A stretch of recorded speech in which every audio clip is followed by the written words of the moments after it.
Շնորհակալություն։ Սիրելի հայրենակիցներ, հաջորդ տարի ավարտվում է այս կառավարության հնգամյա ծրագրի ժամկետը։ Այսինքն այս բյուջեն այս կառավարության վերջին բյուջեն է, որ ներկայացվում է ազգային ժողովում։ Այլևս արձանագրված փաստ է սոցիալ-տնտեսական ոլորտին վերաբերող առանցքային խոստումներ կատարված չեն, բայց երկար քննարկում ենք, դեռ դրան անդրադարձ չկա, բացատրություն չկա, հակառակը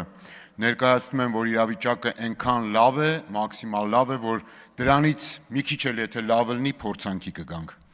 Սոցիալական խոստումները վերաբերում են կենսաթոշակառուներին, նպաստառուներին, աշխատող աղքատներին, որոնց թիվի դեպ աշխատողների մեջ գրեթե 25% է, նաև աղքատներին եւ ծայրահեղ աղքատներին։ Գալով իշխանության խոստումներին, ասեմ, որ խոստացել էին աղքատության մակարդակի կրկնակի կրճատում, ծայրահեղ աղքատության վերացում, ի վերջո համատարած երջանկություն եւ այլ հեքիաթներ։ Սա ասել էին գալով իշխանության։ Իսկ կառավարության ծրագրի այս վերջին 21-26 թվականների ծրագրով էլ խոստացել էին շատ պարզ, չափելի բաներ, որ մինչև 2026 թվականը նվազագույն կենսաթոշակի չափը կդառնա պարենային զամբյուղի արժեքին հավասար, միջին կենսաթոշակի չափը նվազագույն սպառողական զամբյուղի արժեքին հավասար։ Պարոն Թորոսյան, որ գաք կասեք նաև, որ նվազագույն աշխատավարձը պիտի դարձնեիք 85,000 դրամ։ Նախ արձանագրենք 2018 թվականի առաջին եռամսյակի համեմատ 2025 թվականի առաջին եռամսյակում մեկ անձի նվազագույն սպառողական զամբյուղի ամսական արժեքը աճել է շուրջ 17,000 դրամով։ Իհարկե մի քանի ամիս առաջ ավելի շատ էր աճը, բայց այսօր հարցրեցի կենտրոնական բանկի նախագահան, խեղճ մարդը չկարողացավ պատասխանել, ասես խորհրդակցեմ կպատասխանեմ, այդ ոնց է գներն աճում են, բայց նվազագույն զամբյուղի արժեքը նվազում է, բայց եւ այնպես նկարած վիճակագրությամբ աճը 17,000։ Կենսաթոշակի միջին ամսական չափը ձեր իշխանության օրոք աճել է 9,000 դրամով։ Անապահովության մեկ ընտանիքի նպաստի միջին ամսական չափը 3-4,000 դրամով։ Իդեպ պետական պարտքից եք խոսում, ավելի քան դոլարային արտահայտությամբ կրկնապատկվել է 7 միլիարդով աճելով, այսինքն նախորդ 7 տարիներին ձեր օրոք պետական պարտքը ավելի արագ է աճել, քան տնտեսությունն է աճել, տարեկան շուրջ 1 միլիարդ դոլարով, իսկ բնակչության շուրջ 40% կազմող սոցիալական խմբերի անձանց կյանքը շարունակաբար վատացել է, որովհետև քիչ առաջ էլ ասեցի 17,000 դրամ մեկ անձի կյանքն է թանկացել, իսկ ձեր բարձրացրած թվերն էլ դրանից պատիկներով ավելի ցածր են։ Աղքատության մակարդակ։ Ուրեմն 2023 թվականի մինչև երեք այս ցուցանիշներ 23.5% էր, որը ավելին էր, քան 2018 թվականի ցուցանիշը 1%-ային կետով, իսկ ծայրահեղ աղքատությունը 1.1% էր, որովհետև եւ դա էլ ավել էր 18-ի համեմատ 1%-ային կետով։ Այս հնչեցրել է մի քանի օր առաջ, կարծեմ պարոն վարչապետ դուք էլ եք այստեղ, եւ չգիտես ոնց մեկ էլ վիճակագրության կոմիտեն հանկարծ հրապարակում է 2024 թվականի թվերը, ինչպես ասում են հարևան երկրում ափալ-թափալ, եւ մի հատ փոքր տառերով այստեղ գրում է. այս ցուցանիշները ճշգրտվել են, այսինքն մեթոդական իմաստով կա փոփոխություն, եւ ամենակարևորը, շատ փոքր է, աչքս չի տեսնում, բայց դեռ կարում եմ կարդամ։ Ասում է ամենակարևորը այս ցուցանիշը, որ արդեն վկայակոչել եք եւ արդեն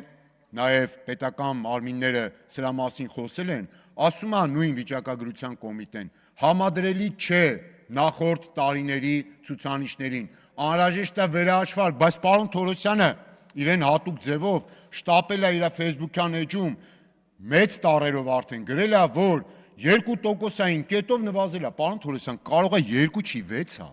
ինչ եք շտապում, հլա ամփերեք, կարող է 16 է, կարող է աղքատությունը վերացել է, ինչ եք շտապում, ինչի եք ոչ համադրելի ցուցանիշներ իրար համադրում, ժողովրդին ձեր սիրած մանիպուլյացիայի ենթարկում։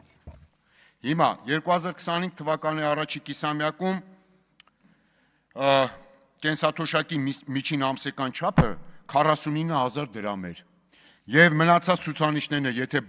բացեք, այսպիսի եզրահանգման պիտի հանգեք։ Ձեր խոստումը կատարելու համար այս կառավարությունը հաջորդ տարի միջին կենսաթոշակի չափը պիտի բարձրացնի 30-35 հազար դրամով, նվազագույն կենսաթոշակի չափը 7-8 դրամով, որովհետև պարենային զամբյուղի արժեքը 44 հազարից ավել է, իսկ նվազագույն աշխատավարձն 75 հազարից պիտի 10 հազար պլյուս անեք, որ ստանաք ձեր խոստացած 85 հազարը, չեք անում, որովհետև բյուջեում նման 26 թվականի բյուջեում նման ձևակերպումներ ամրագրված չեն, պարոն Թունյան, ուշադիր նայում եք, լավ ձեզ էլ անդրադառնամ, դուք ամեն տարի գալիս էիք, այս մի քանի տարի մեկ եւ մեկ էլ Ամերիկայում հիմիկված դեսպան նախորդ սոցիալ նախարար ինձ ասում էիք հուսադրում, ասում էիք միշտ ապի, դեռ տարի կա, դեռ 3 տարի կա, դեռ 2 տարի կա, դեռ 1 տարի կա, մենք կանադառնանք, մեր խոստումները կանենք։ Այն հայտնի անեկդոտում պատը պրծավ, ձեր խոստումը չեք կարել։ Հիմա եկեք ասեք ինչու։ Հիմա գանք ուրեմն ժողովրդագրական ցուցանիշներին։ Անցած օրը մանրամասն ներկայացրել եմ, ուղղակի մի քիչ շեղվեցի բուն նյութից, ժամանակս լրացավ, բայց հակիրճ ձևակերպումը հետևյալն է։ Մանավանդ նախորդ 7 ամիսներին էական վատացում կա ժողովրդագրական ցուցանիշների, եւ դրա պատճառը հիմնական մեկն է հակասոցիալական քաղաքականությունը, պարոն Թորոսյան, որը դուք ժառանգել եք եւ շատ այսպես ակտիվ կերպով շարունակում եք, որովհետեւ դրա հետևանքով նվազում են ծնունդները, ամուսնալուծությունները ավելանում են, ամուսնությունների թիվը կրճատվում է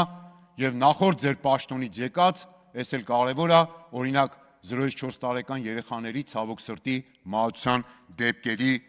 էական աճ է գրանցվել, այստեղ ես հանել եմ վիճակագրությունը 10%, այս տարվա ուրեմն 9 ամիսները նախորդ տարվա 9 ամիսներին համեմատ։ Այո, արտագաղթել կա 5210 անձով ավելի շատ մարդ փաստաթղթերով այս տարվա 9 ամիսներին ավելի շատ գնացել է Հայաստանից, քան եկել է Հայաստան։ Հիմա ուրեմն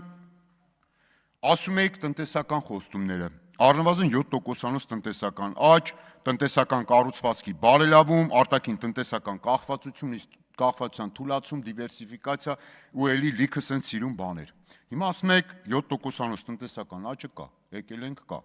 բայց չեք ասում մի պարզ բան, հիմա դրա որ մասն է այդ միջին տնտեսական աճի ձեր շնորհիվ եւ որ մասն է արտաքին գործոնի, որովհետեւ ակնհայտ է, որ այս ժամանակահատվածի ուղիղ կեսում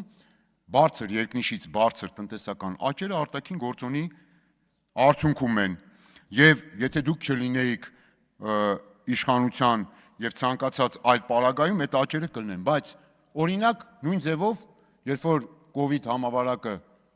պարոն Թորոսյան ստիպված էլի ձեզ եմ դիմում կոവിഡ് համավարակի հետևանքները հիշում եք այդ ամբողջական տոտալ ձախողումը եւ բացի առողջապահությունից նաեւ տնտեսական հետևանքները, այդ էլ ասիկ մենք ինչ անենք, կոവിഡա